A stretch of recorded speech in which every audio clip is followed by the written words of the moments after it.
तिवारी भैया आज सही हो गए। मतलब कि जो मैं विश्लेषण लगातार नवनीत राणा के मामले में मैंने हमेशा से बात की है, आज तिवारी भैया कहीं ना कहीं सही होते हुए नजर आ रहे हैं। कोर्ट के उस फैसले पे जिस बेस पे उनको जमानत मिली और साथ में उद्धव ठाकरे सरकार को झटका दे दिया और साथ में आईना भी दिखा दिया कि आप जरा कानून का दुरुपयोग मत कीजिए। जिस कानून का जरूरत नहीं था उस कानून को चिपकाइए मत। ये तमाम बातें कोर्ट ने नवनीत राणा जी के और उनके पति देव दोनों के ऊपर में फैसले सुनाते हुए ये जमानत में फैसले सुनाए हैं, जिसके बारे में चर्चा करेंगे तिवारी भैया इस एपिसोड में कि आखिरकार कोर्ट ने उद्धव ठाकरे सरकार को कौन कौन सी बातें कह दी, जिसके बाद कहीं ना कहीं सरकार अब सोच रही होगी कि खामोखा हमने अपने रुतबे को कायम करने के लिए, अपने जोश को दिखाने के लिए, अपने अहंकारी सरकार को दिखाने के लिए ये तमाम चीज़ें कर दिया, जिसके कारण अब भुगतना पड़ रहा है। नमस्कार, आप देख रहे हैं तिवारी भैया, मैं हूं वेद प्रकाश। जरूरत नहीं था देशद्रोह का मामला दर्ज कराना, जरूरत नहीं था इस तरह के कठोर कानून इन पे लगाना। ये तमाम बातें बकायदा कोर्ट ने सरकार को आईना दिखाते हुए कह दिया। साथ में ये भी कहा है कि नवनीत राणा कहीं सरकार गिराने वाली नहीं थी। नवनीत राणा ने कहीं पे भी राज्य को तोड़ नहीं रही थी। राज्य में कहीं पे भी ऐसी कोई हिंसा करने का प्लान नहीं था। नवनीत राणा ने कहीं पे भी कोई ऐसी स्टेटमेंट नहीं दिया जिससे कोई हिंसा भड़क जाए। हाँ, मर्यादा भूली है, सीमाएं लांघी हैं, लेकिन इसका मतलब ये नहीं कि राजद्रोह का मामला दर्ज हो जाए। ये तमाम बातें उस जमानत के फैसले में आया है और बाकायदा सरकार को आईना भी दिखा दिया कि जरूरत नहीं था इस तरह के कानून लगाना और उनको जेल में डालना।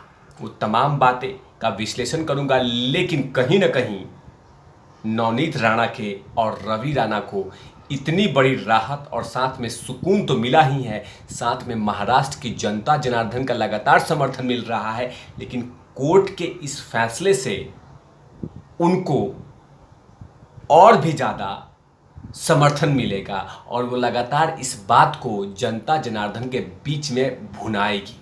कोर्ट ने कहीं कहीं फटकार भी लगाया है नवनीत राणा को और रवि राणा को कि आपने सीमाएं लांघी हैं, लेकिन सरकार को बहुत बड़ा झटका देते हुए कह दिया है कि इस तरह के कानून लगाने की जरूरत नहीं था। आखिरकार कोर्ट ने को कौन कौन से फैसले में बातें कही है, इसके बारे में तिवारी भैया बात करेंगे। विशेष अदालत के न्यायाधीश RN रोकाडे ने बुधवार को अपने फैसले में कहा था कि राणा दंपति ने अभिव्यक्ति की आज़ादी की सीमाएं लांघी है, लेकिन सिर्फ अपमानजनक टिप्पणी या बयान ही राजद्रोह के लिए पर्याप्त नहीं है। राजद्रोह सिर्फ तभी लगाया जा सकता है जब हिंसा का सहारा लेकर सार्वजनिक शांति को भंग करने का प्रयास हो, जो लगातार तिवारी भैया अपने विश्लेषण में कहते रहे। कोर्ट ने जोर देकर कहा कि राणा दंपति को बयान दोषपूर्ण जरूर है, लेकिन इसे राजद्रोह का आधार नहीं बनाया जा सकता। मतलब कहीं ना कहीं राणा दंपति ने कहीं पे भी भड़काने की कोशिश नहीं की। वो हमेशा से यही कहती है कि उद्धव ठाकरे जी के घर के सामने में हनुमान चालीसा पढ़ने का परमिशन दिया जाता। अब मैंने भी कहा था कि उद्धव साहब को उन तमाम लोगों को मैसेज दे देते कि हाँ जी, आपको हनुमान चालीसा पढ़ना है, आके पढ़िए और पढ़ लीजिए और फिर बड़ा पाव खा के चले जाइए। ये मामला शांत भी होता और साथ में उन तमाम लोग को मैसेज जाता जो लगातार उद्धव ठाकरे पे सवाल खड़ा करते हैं कि हनुमान चालीसा पढ़ने में इनको डर लगता है, हनुमान चालीसा से इतना डर क्यों लगता है। उन तमाम लोग को संदेश चला जाता सिर्फ नवनीत राणा के उस फैसले पे। लेकिन उद्धव ठाकरे जी सरकार के अहंकार में कि आखिरकार आप में इतनी ताकत आ कैसे गई कि आप बकायदा सरकार से पंगा लेंगी, वो भी फेस टू फेस, वो भी सरकार को आईना दिखाएंगी। तो ये लीजिए, राजद्रोह का मामला जो पुलिस ने लगाया है। आगे कोर्ट ने क्या कहा इसके बारे में भी बात करूंगा। आगे कोर्ट में कहा, जज साहब ने अपने फैसले में आगे कहा कि राणा दंपति ने किसी को भी हथियार लाने को नहीं कहा था। उनके बयान की वजह से कोई हिंसा भी नहीं भड़की थी। ऐसे तमाम सबूतों को देखकर कहा जा सकता है कि आईपीसी की धारा 124A के तहत मामला दर्ज नहीं हो सकता है। मतलब कहीं ना कहीं राजद्रोह का मामला नहीं बनता है, लेकिन हाँ, उन्होंने सीमाएं लांघी हैं और इस तरह की बातें उन्होंने कहीं पे भी नहीं कहा था कि कोई हथियार लेके आइएगा, कुछ ऐसा काम करना है। कहीं पे भी वो कुछ बातें नहीं की है। ये सबसे बड़ी जीत है राणा दंपति के लिए और बहुत बड़ा सुकून भी है। लेकिन कहीं ना कहीं राणा दंपति को ये तो कहा है कि आपने अभिव्यक्ति की आज़ादी की सीमाएं लांघी हैं, आपको ऐसा नहीं करना चाहिए था। लेकिन उद्धव साहब को बकायदा एक बड़ा दिल दिखाते हुए बकायदा इन दोनों दंपतियों को बुलाना चाहिए था और कहा जाना चाहिए था कि आप आइए, पढ़िए और उसके बाद कुछ खा के यहाँ से चले जाइए। बड़ी जीत होती, लेकिन उनके ऊपर में उनको ज़बरदस्ती गिरफ्तार करके कहीं ना कहीं महाराष्ट्र की जनता से छुप तो बिल्कुल हो गया।